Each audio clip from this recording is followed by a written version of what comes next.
from the StuphFile program with Peter Anthony Holder. Sean Greasley is a Guinness World Record holder, but he didn't climb Mount Everest to do it. He went up and down the stairs of his house, a distance of 29,031 feet, 5.5 inches. In other words, the equivalent of climbing Mount Everest. And it took him 22 hours, 57 minutes, and 2 seconds. You might ask yourself, why would he do this? And I'm going to ask him that right now. Sean joins us via Skype from Santiago, Chile. Hi, Sean. Hi, how are you? Just tickety-boo. Thanks very much for doing this. So, again, why would you do this? Oh, that's a good question. Wow. I think everyone asks me that same question. To be honest, I'm not really sure is the real answer, but if you want to dig a little deeper, I like doing endurance challenges just to challenge myself. But when I did this, we were kind of coming out of COVID, so I don't know, I was sort of trapped indoors. I didn't really know what to do. I didn't have any goals anymore. My work situation suffered. I was going through a divorce. I felt like I needed pain or something, I don't know, or a sense of accomplishment, but I felt like I needed to suffer. I don't know, but I thought one of the best things would be to maybe do something indoors, like an activity or something like that. So I didn't really have much gym equipment, so I thought, why not climb the stairs? So I started with the Burj Khalifa, which is the tallest building in Dubai. And then I thought, that was okay. So then I did something a bit taller, Ben Nevis, which is the tallest mountain in the United Kingdom. And then I thought, I wonder if I could do Mount Everest. So it sort of escalated from there. I didn't have any training for this. I do a little bit of running, but nothing specialist. I don't climb stairs every day or anything like that. So I'm actually quite surprised that I managed to make it and how fast I got up and down the sort of mountain from inside my own house. You say you did this back in the days of the pandemic, but this is something that is kind of breaking now. It was in the news a little while ago. Why the lag time between when you did this event and the publicity that this event is now enduring? That's a good question. So it was coming out of the pandemic. So where I was, it sort of dragged on for a good couple of years. So that would take it more into 2021. But you're correct, it's another 2 years on top of that. There's two reasons for that. When I did it, I made a video, I did a live stream. It got a little bit of attention, but I didn't really think it was a great achievement, not in the scale that it, went to when I made some videos and put them on Instagram a little later. I didn't really think much of it because I've done some other similar things in the past, so it sort of blended in. And one of my friends said, why don't you apply for a Guinness World Record? And I thought about it. I thought, why not? I don't have anything to lose.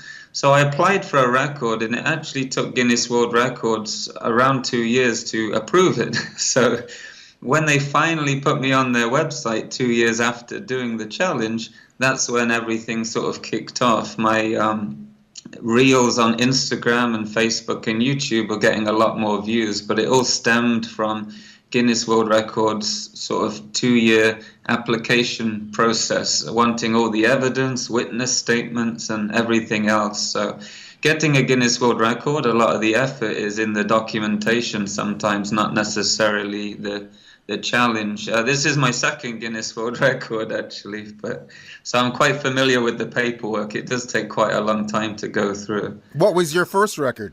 My first record was the longest time playing a video game dance machine, which was for 38 hours nonstop. Wow. Now, when you did that one, and also later when you did the stair climbing one, did you have in the back of your mind the idea that this will be a record, or did you just do it to do it? The first record, yes, because Guinness World Records actually came to Las Vegas and they did a documentary on it. So they were there in the arcade filming the whole thing. So I knew that one was always going to be a Guinness record. And when Guinness come in person, you give them, $10,000. They can give you the certificate right there and then. if you want to do something by yourself, like in your house, and you don't want to give them, understandably $10,000 to come to your house and witness it, the process takes a lot longer. So when I did the Everest climb, I set up a charity event. I was raising money for suicide prevention. That was really the goal. It didn't really extend beyond that. I didn't mention Guinness or a world record attempt in any of my footage when I made the video. It's really just a personal accomplishment, and any money I made for that charity it was sort of a bonus. So the Guinness wasn't even in my mind, until maybe a few months afterwards when my friend mentioned it. When you did the stair climbing one, you set some rules on yourself from Yes. When you were doing this. One of the rules, which is, I think, very, very difficult considering the amount of times you climb the stairs, is that you weren't allowed, and this is your own rule, you weren't allowed to hold a handrail. Yes. Wow. Yes, 100%, yes. Were there any other rules that you came up with before you started doing this climb? I think that was the main one, because I just thought about watching this video back in a few years' time, and I'm pulling myself up with my hands. Granted, my shoulders would really hurt and maybe my forearms, but it just didn't really seem legitimate. Not that climbing stairs in your own house to simulate Mount Everest is legitimate, but it just felt more realistic not holding on to the handrail. Other than that, I didn't really set myself. Oh, there was one thing. I wasn't going to listen to any music. Everything would be quiet, or maybe because I had someone there supporting me, so I sometimes spoke with them. But no music, no entertainment, no TV, no movies, and no handrail. They were the only rules. And we should also mention that the distance you traveled, that was considered just the stairs going up, not the stairs going down, correct? It was 8.8 kilometers up, so that's roughly the height of Mount Everest, but also 8.8 going down. So the world record is the ascent and descent of Mount Everest. So there's a little bit of a confusion with that. People think it's only 23 hours just to go up. It actually includes the descent as well. A lot of people don't really think about that. So when you're going down the stairs, that really plays on your quads, on your knees, and a lot of people forget that. But the descent is actually included in the world record itself, and that is included in the time as well. So now that you've gotten the recognition, and again, it's a couple of years after you did the actual feat, which you did in your house in Las Vegas, Nevada. Now that you have this recognition, besides talking to somebody like me, what is the recognition factor for you?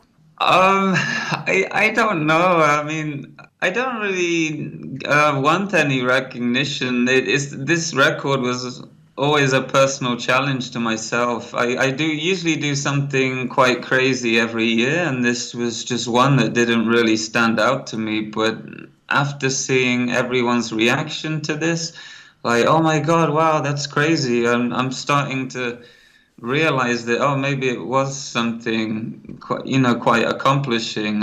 But at the time and afterwards, it just felt like a normal crazy week for me, I suppose.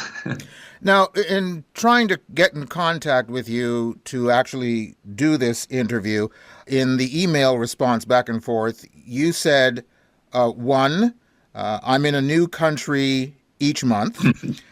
You're now somewhere in Peru as we speak.